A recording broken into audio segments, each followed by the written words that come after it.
Hi, Shalom everyone, continuing a fantastic series of Daf Yomi, page number 62 of Masechet Zevachim, by a beautiful archaeological area here in Ramat Beit of the Tel Yarmuth, all right behind me, a biblical trail, and we're talking all about the time period of Rabbi Tarfon over here, friends, in today's page, inside the daily Daf Yomi, the silent nephews, as it's stated over, using from Rabbi Mendel Weinbach. Now, Rabbi Tarfon was very upset with the behavior of his nephews who sat before him and he failed to carry on any discussion of Torah with them. Now, in order to stimulate them, he startled them by quoting the Torah passages, which states that then again, Abraham took a wife by her name Keturah, which is actually learned about in this week's parsha here in Bereshit in 25, but deliberately substituting the name, I believe, instead of Keturah, the name was actually Yochani, I believe, at that stage in time. His strategy worked,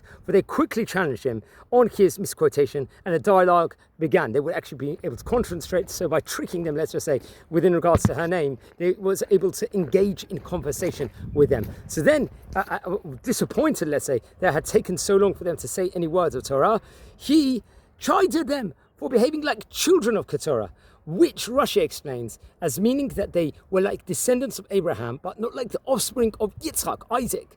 But if Rabbi Tarfon wanted to chide his nephews for the lack of true Jewishness they demonstrated in failing to discuss Torah with him, why did he not go 2 generations further and criticize them for behaving like the children of Esau? Why now the children of Keturah? So why not that? So now the Maharsha, the great commentator, offers us the ruling of Rambam that the children of Keturah were, let's just say, obligated to circumcise themselves to a Brit Milah, just as Abraham's male offering was.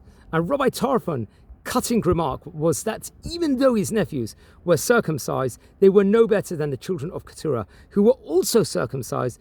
But let's just say at that stage in time, to him, they might have been like, let's say, ignorant of Torah. There was more of that ignorance in it. And in addition, he did not wish to insult his brother-in-law by referring them to as wicked as Esau. We see how wicked he is. Referring to his sister as Keturah, on the other hand, was not insulting because that name of Abraham's wife is a tribute to her righteousness. That's what we have to stress out. As our sages explained, that her actions were as fragrant as Ketoret, in sense, offered upon the altar. We know that had a beautiful, aromatic smell in of itself. So that's a difference with regards to Keturah and the children, descendants of Isaac, and obviously we don't want to be like the wicked Esau. So wishing you all a great day by Biblical Israel.